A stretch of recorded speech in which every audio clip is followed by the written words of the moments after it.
ये कहानी उस समय की है जब समाज में जातिवाद जैसे भेदभाव अपनी चरम सीमा पर थे। ये कहानी है राजस्थान के टोंक जिले के धुआं गांव के उस भक्त की, जिसने अपनी श्रद्धा और प्रेम से प्रभु को अपना मित्र बना लिया था। ये कहानी है सीधे साधे और भोले से ठाकुर भक्त धन्ना जी की। कहा जाता है कि भक्त धन्ना जी व्यवहार से बहुत ही ज्यादा भोले और दिल से एकदम नेक और साफ थे। उनके मन में किसी तरह का कोई मैल नहीं था। माता पिता की मृत्यु बचपन में ही हो चुकी थी, इसीलिए वो अपने चाचा चाची के यहां रहते थे।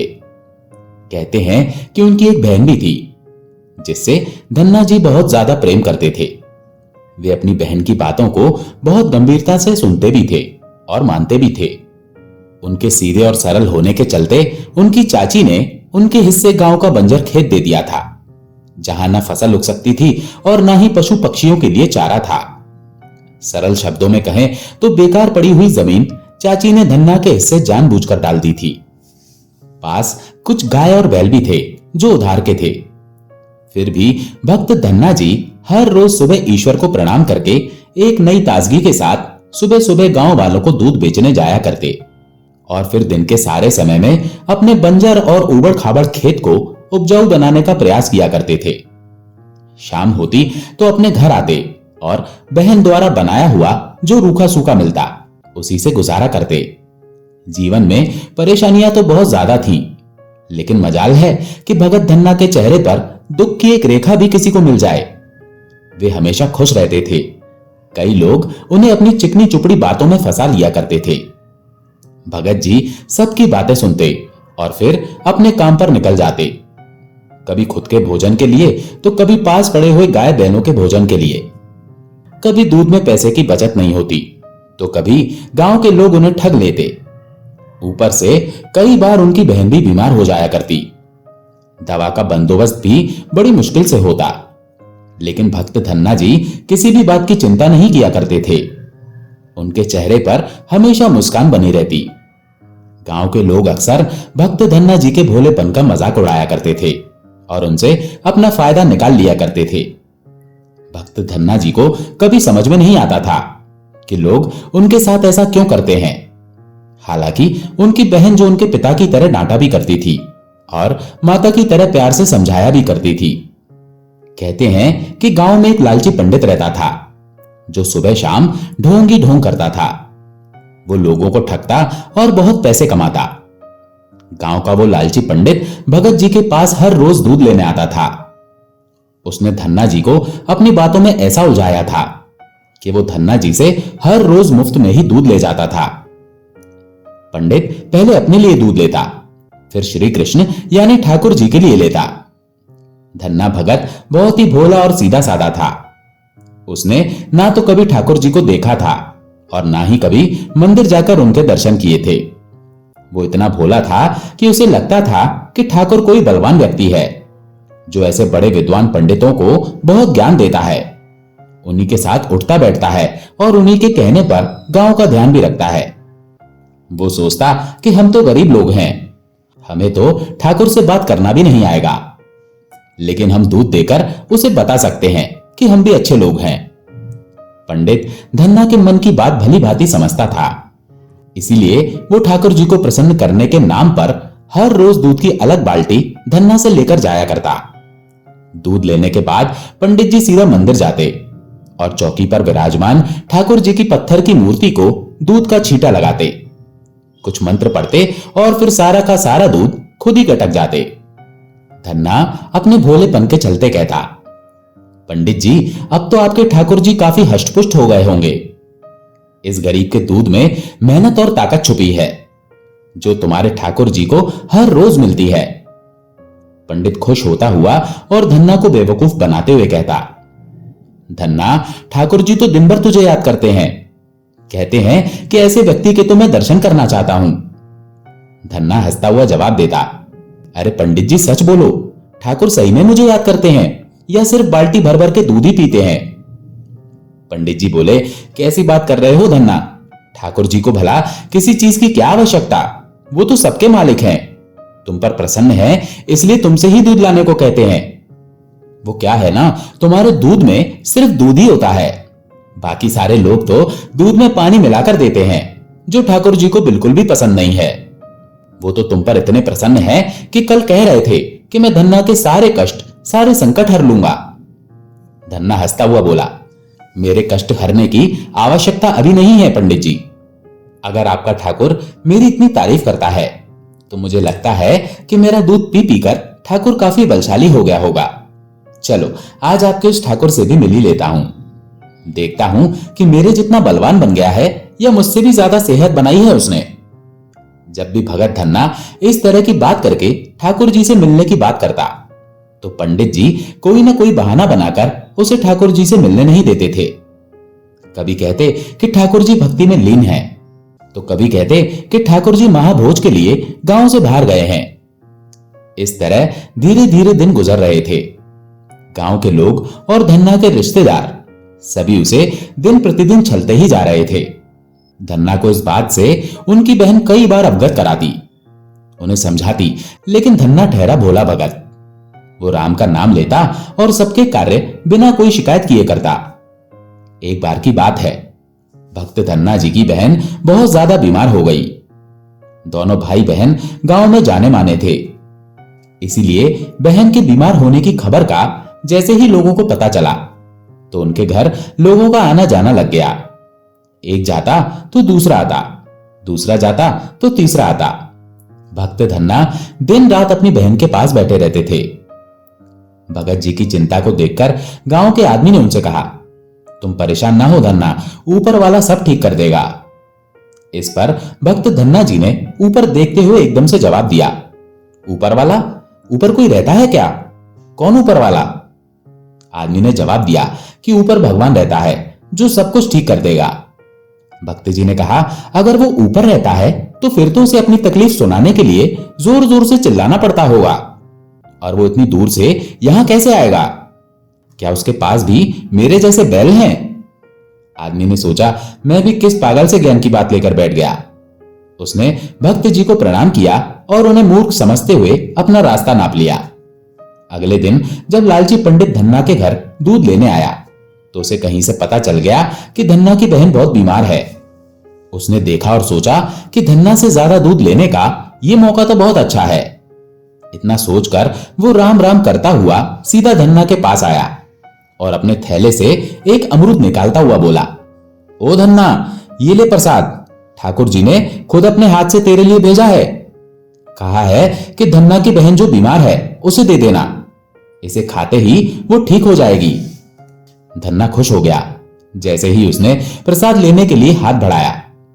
पंडित जी ने उसे रोकते हुए कहा, लेकिन एक शर्त है। शर्त? कैसी शर्त? धन्ना ने पूछा। इस पर पंडित जी ने उत्तर दिया, धन्ना, ठाकुर जी ने कहा था कि आज दूध थोड़ा ज्यादा लगेगा। वो क्या है ना, उनसे मिलने के लिए उनके गांव वृंदावन से उनके कुछ रिश्तेदार आए हैं।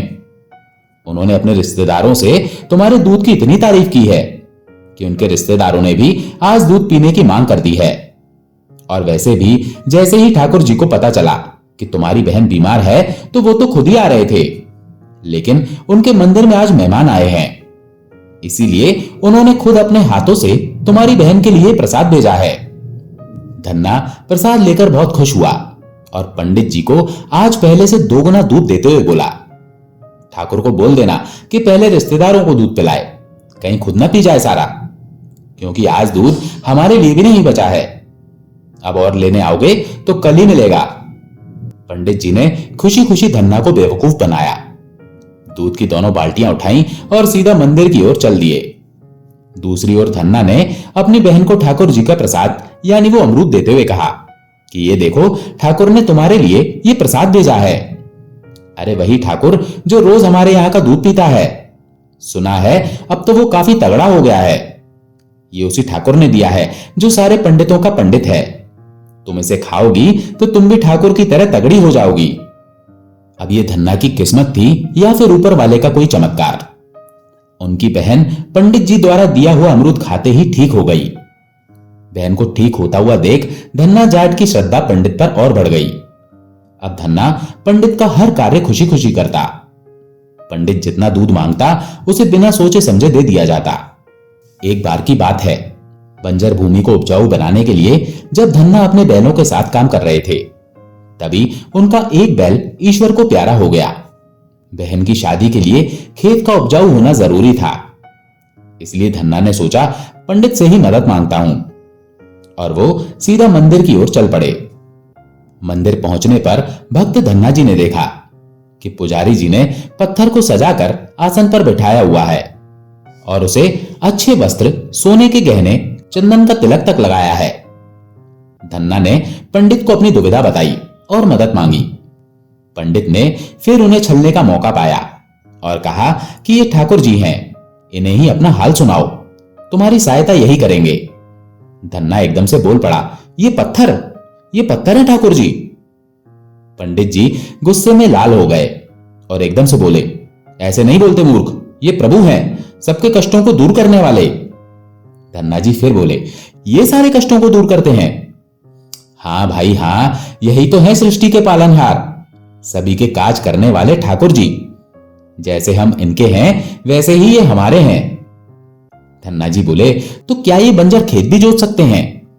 अरे ये सब कुछ कर सकते हैं धन्ना।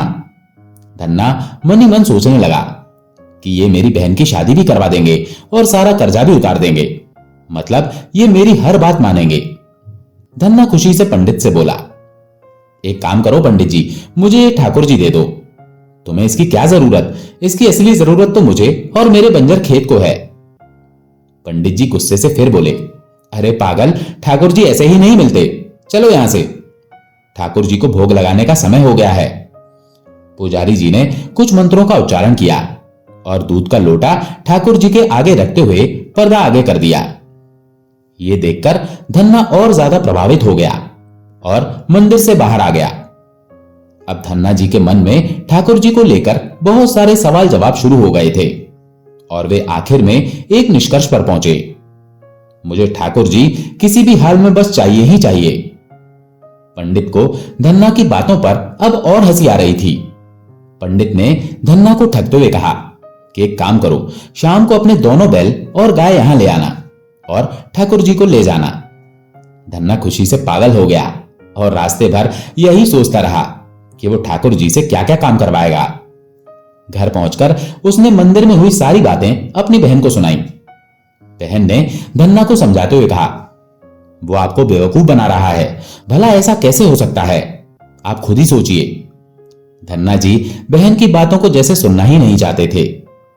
धन्ना बोले, मैंने अपनी आंखों से देखा है ठाकुर जी को दूध पीते हुए, अगर वो पंडित की सारी बात मान सकते हैं तो मेरी बात क्यों नहीं मानेंगे?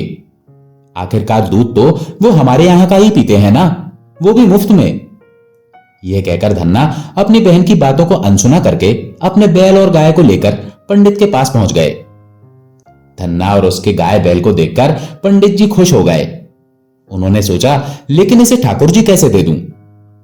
पंडित जी ने अपनी रसोई से सिलबट्टे का पत्थर उठाया और एक कपड़े में लपेटकर धन्ना को देते हुए कहा, ये रहे तुम्हारे ठाकुर जी, इनका मुंह यहां मत देखना, इन्हें आराम से घर जाकर एक अच्छे से आसन पर बिठाना, अच्छे वस्त्र पहनाना, फूल फल चढ़ाना, और हां, खाना खाने से पहले इन्हें भोग जरूर लगाना और पूजा पाठ करते रहना, नहीं तो ठाकुर जी नाराज हो जाएंगे, फिर वो तुम्हारी कोई बात नहीं मानेंगे।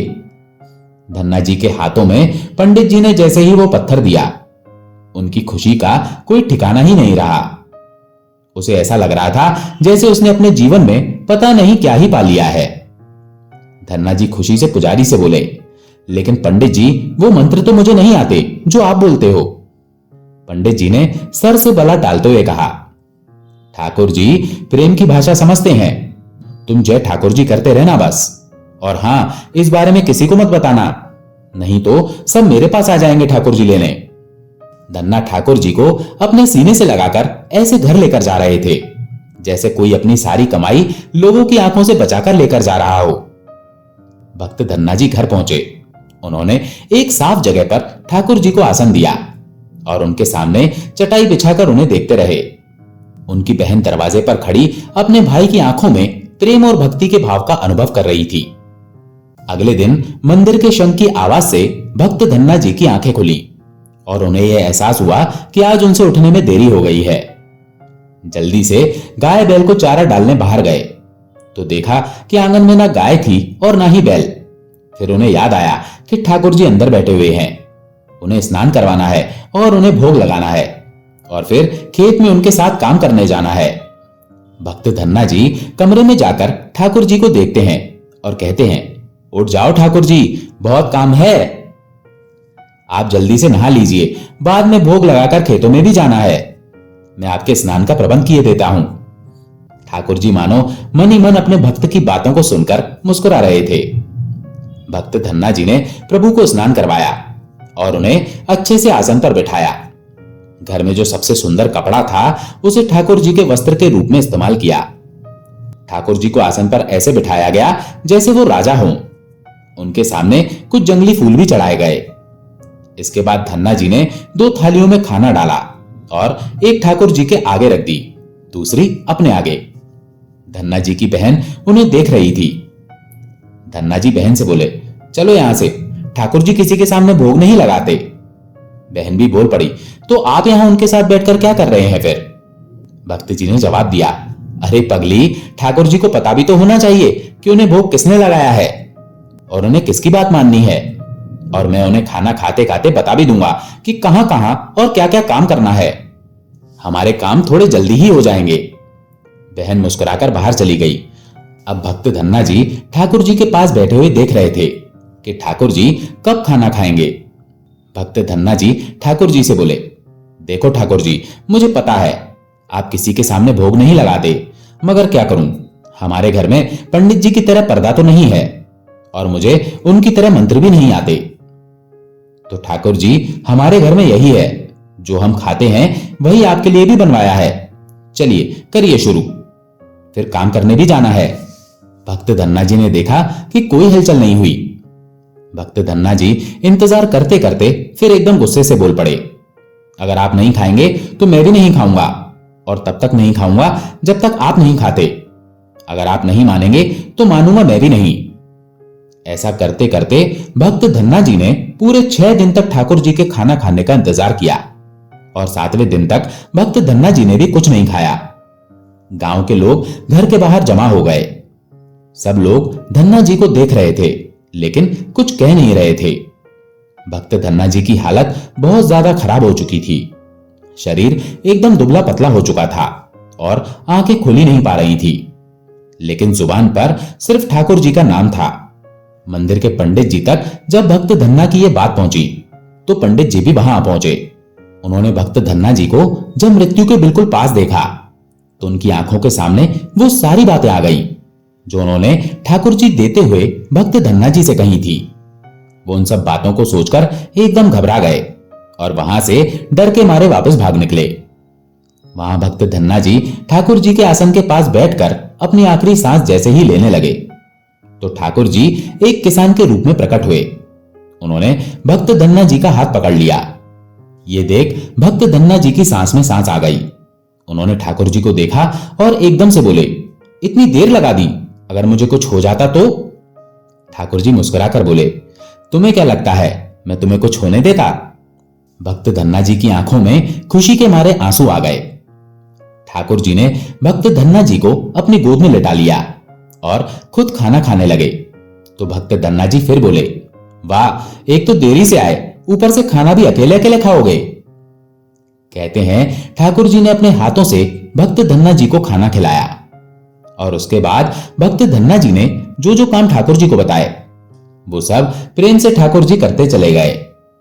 धन्ना जी के कहने पर ठाकुर जी ने बैल के साथ मिलकर बंजर खेत को जोता, बीज बोए, पानी दिया और देखते ही देखते बंजर धरती पर लहलहाती फसलों को उगा दिया। भक्त धन्ना जी के खेत में भारी मात्रा में ज्वार की खेती हुई। देखते ही देखते सारा कर्जा उतर गया और बहन की शादी भी धूमधाम से हो गई। जो जो धन्ना जी ठाकुर जी से कहते ठाकुर जी कर देते। घर की मरम्मत हो चुकी थी, महल जैसे घर का निर्माण हो चुका था। गाय बैल सब वापस आ चुके थे। अब घर में घी दूध की कोई कमी नहीं रही। भक्त धन्ना ने अपनी सच्ची भक्ति और भोलेपन के चलते भगवान को पूर्ण रूप से पा लिया था। यही भगत धन्ना आगे चलकर अनगिनत लोगों को ज्ञान देने वाले महासागर बने। आपको बता दें कि आज सनातन धर्म के साथ साथ सिख पंथ के लोगों में भी भगत धन्ना जी की गहरी आस्था है। भगत धन्ना जी की निस्वार्थ भक्ति हमें सिखाती है कि मनुष्य को प्रयास करना कभी छोड़ना नहीं चाहिए। प्रयास ही परिणाम में बदलता है। दोस्तों, आशा है ये कहानी आपको पसंद आई होगी। अगर पसंद आई हो तो वीडियो को लाइक करके कमेंट में जय श्री कृष्णा जरूर लिखें। चैनल पर अगर पहली बार आए हैं तो चैनल को सब्सक्राइब जरूर करें। धन्यवाद।